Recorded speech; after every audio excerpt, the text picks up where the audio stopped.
High, আমরা যাচ্ছি জর্ডানের রাজধানী আম্মান থেকে মৃত সাগর দেখার জন্য। আম্মান থেকে প্রায় 1.5 ঘন্টার মতো ড্রাইভ।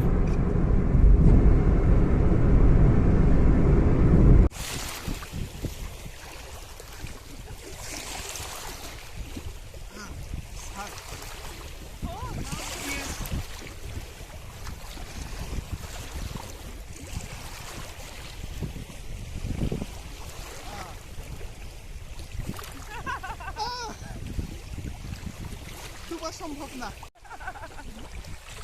এখানে ড্রোন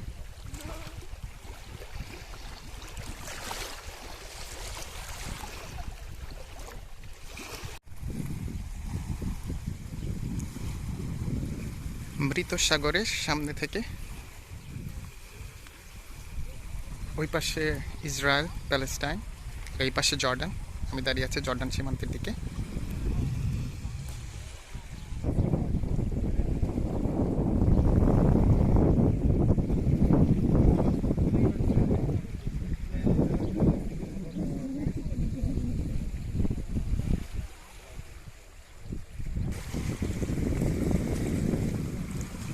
ডেড সি আসলে এটা সমুদ্র না, এটা একটা হ্রদ, কিন্তু সমুদ্রের পানির মতো দেখার কারণে এটাকে ডেড সি বলতেছে সবাই বা বলে।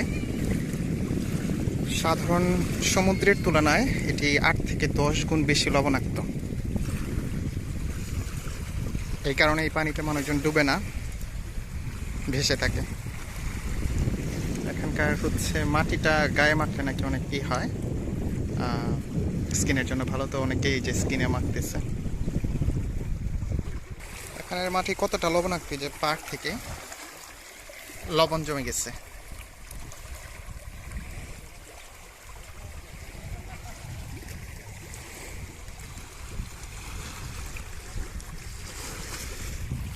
হিস্ট্রি হজরত লূত আলাইহিস সালামের যে সম্প্রদায়, সাম সম্প্রদায়কে তাদের পাপাচারের কারণে শাস্তি হিসেবে পুরো শহরটাকে, এই মৃত সাগর যেখানে অবস্থিত, পুরো শহরটাকে জিবরাইল আলাইহিস সালাম উপরে তুলে ফেলেন, ভূমি থেকে উপরে তুলে এটাকে উল্টো করে আবার ফেলে দেন। তারপরে সেখানে পাথর বৃষ্টি শুরু হয় এবং পুরো সম্প্রদায় ধ্বংসপ্রাপ্ত হয়ে যায়। এর পরবর্তীতে এখানে আর কোনো পানিতে কোনো কিছু জন্মায় না, কোনো শেওলাও পর্যন্ত নাই, মাছ নাই, কোনো জীব নাই, কোনো ধরনের গাছপালা নাই। এটা নিদর্শন হিসেবে এখনো রয়ে গেছে আল্লাহ তাআলার।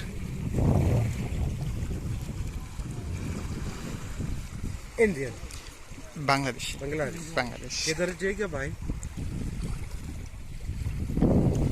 মৃত সাগর যে লবণাক্ততা দেখা যাচ্ছে, কতটা লবণাক্ত। এটি শুরু হয়েছে সেখান থেকে, যে সামনে থেকে আমরা দেখতে পাচ্ছি সূচনা পয়েন্ট। এটা দৈর্ঘ্য 68 মিটার এবং সর্বোচ্চ প্রস্থ 18 মিটার। ওই পাশে ইসরায়েল এবং আমি আছি এই মুহূর্তে জর্ডানের প্রান্তে। এখানে সবাই যেটা করে, এখানকার মাটি নাকি স্বাস্থ্যের জন্য অনেক ভালো, স্কিনের জন্য অনেক ভালো। আসলে সবাই গায়ে টায়ে মাখে, এটা বিক্রিও হয়, অনেক ধরনের বিউটি সোপ হয়। আমি পাই এবং হাতে একটু মাখলাম, দেখা যাক কি উপকার হয়। এখানে স্বাভাবিকভাবে সাঁতার কাটা খুবই কঠিন, কিন্তু উল্টো করে ভেসে থাকাটা সহজ লবণাক্ততার কারণে।